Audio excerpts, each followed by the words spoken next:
ಇವತ್ತಿಂದ ಈ ವಿಡಿಯೋದಾಗ ನಾನು ಐಫೋನ್ನಾಗ ಸ್ಕ್ರೀನ್ ರೆಕಾರ್ಡ್ ಹೆಂಗೆ ಮಾಡೋದು ಅಂತ ಹೇಳ್ಕೊಡ್ತೇನೆ. ನೀವು voice record and screen record ಮಾಡೋಕೆ ಐಫೋನ್ನಾಗ ಬೇರೆ ಯಾವ ಆ್ಯಪ್ ಡೌನ್ಲೋಡ್ ಮಾಡೋದು ಅವಶ್ಯಕತೆ ಇಲ್ಲ. ಅದು ಇನ್ಬಿಲ್ಟ್ ಆಪ್ಷನ್ ಐತಿ. ಫಸ್ಟ್ ನೀವು ಸೆಟ್ಟಿಂಗ್ಸಿಗೆ ಹೋಗ್ರಿ. ಸೆಟ್ಟಿಂಗ್ಸಿಗೆ ಹೋಗಿದ್ಮೇಲೆ ಸರ್ಚ್ನಾಗ ಕಂಟ್ರೋಲ್ ಸೆಂಟರ್ ಅಂತ ಸರ್ಚ್ ಮಾಡಿರಿ. ಆಮೇಲೆ ಕಂಟ್ರೋಲ್ ಸೆಂಟರ್ ಸರ್ಚ್ ಮಾಡಿ ಬೈ ಡಿಫಾಲ್ಟಾಗಿ ನಿಮ್ಮ ಸ್ಕ್ರೀನ್ ರೆಕಾರ್ಡ್ ಆಪ್ಷನಲ್ಲಿ ಆ್ಯಡ್ ಆಗಿರೋಂಗಿಲ್ಲ. ಅದು ನೀವು ಆ್ಯಡ್ ಮಾಡ್ಬೇಕು. ಜಸ್ಟ್ ಸ್ಕ್ರೋಲ್ ಡೌನ್ ಮಾಡಿ ಕೆಳಗೆ ಸ್ಕ್ರೀನ್ ರೆಕಾರ್ಡಿಂಗ್ ಅನ್ನೋ ಆಪ್ಷನ್ ಇರ್ತೈತಿ. ಆ ಆಪ್ಷನ್ ಕ್ಲಿಕ್ ಮಾಡಿರಿ, ಅದು ಆ್ಯಡ್ ಮಾಡಿರಿ. ಅಲ್ಲಿ ಆ್ಯಡ್ ಮಾಡಿದ್ಮೇಲೆ ಜಸ್ಟ್ ಮಿನಿಮೈಸ್ ಮಾಡಿರಿ. ಆಮೇಲೆ ನಿಮ್ಮ ಕಂಟ್ರೋಲ್ ಪ್ಯಾನಲ್ ಓಪನ್ ಮಾಡಿದ್ಮೇಲೆ ಅಲ್ಲಿ ಅಪಿಯರ್ ಆಕೈತದ ಆಪ್ಷನ್. ಜಸ್ಟ್ ಪ್ರೆಸ್ ಮಾಡಿದ್ಮೇಲೆ 3 2 1 ಸೆಕೆಂಡ್ 3 ಸೆಕೆಂಡ್ದಾಗ ನಿಮ್ಮ ಸ್ಕ್ರೀನ್ ರೆಕಾರ್ಡಿಂಗ್ ಆಪ್ಷನ್ ಆನ್ ಆಕೈತಿ. ನೀವು ಏನು ಸ್ಕ್ರೀನ್ ರೆಕಾರ್ಡ್ ಮಾಡ್ತೀರಿ ಎಲ್ಲ ರೆಕಾರ್ಡ್ ಆಕೈತಿ. ಅದು ಜಸ್ಟ್ ನೀವು ಬೇರೆ ಥರ್ಡ್ ಪಾರ್ಟಿ ಆ್ಯಪ್ ಡೌನ್ಲೋಡ್ ಮಾಡೋ ಅವಶ್ಯಕತೆ ಇರೋಂಗಿಲ್ಲ. ಅದು ಸೆಕ್ಯೂರಿಟಿ ರೀಸನ್ಸ್ ಆಗಿರ್ಬೋದು, ಏನೇ ಆಗಿರ್ಬೋದು. ಅದು ಆ್ಯಪಲ್ದಾಗ ಇದು ಇನ್ಬಿಲ್ಟ್ ಆಪ್ಷನ್ ಕೊಟ್ಟು ಭಾಳ ಚಲೋ ಮಾಡ್ಯಾರ.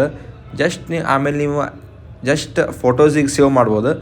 ಫೋಟೋಸಿಗೆ ಸೇವ್ ಮಾಡಿ ನೋಡಿದ್ರೆ ಇಷ್ಟಿಲ್ಲ ರೆಕಾರ್ಡ್ ಆಗಿರ್ತೈತಿ.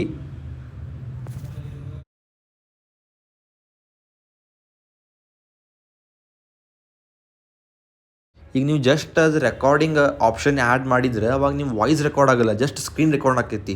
ಅದು ನೀವು ವಾಯ್ಸ್ ರೆಕಾರ್ಡ್ ಮಾಡ್ಬೇಕಂತಿತ್ತಂದ್ರೆ ಆ ರೆಕಾರ್ಡಿಂಗ್ ಆಪ್ಷನ್ನಾಗ ಲಾಂಗ್ ಪ್ರೆಸ್ ಮಾಡಿದ್ವಿ ಅಂದ್ರೆ ಅವಾಗ ಮೈಕ್ರೋಫೋನ್ ಆಫ್ ಅಂತ ಆಪ್ಷನ್ ಐತಿ, ಅದು ಆನ್ ಮಾಡಿರಿ.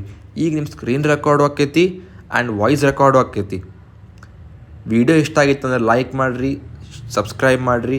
ಆಮೇಲೆ ಇದೇ ಥರದ ಐಫೋನ್ ರಿಲೇಟೆಡ್ ವಿಡಿಯೋ ನೋಡಿದ್ರೆ ನಮ್ಮ ಚಾನಲ್ ಸಬ್ಸ್ಕ್ರೈಬ್ ಮಾಡಿರಿ. Thank you.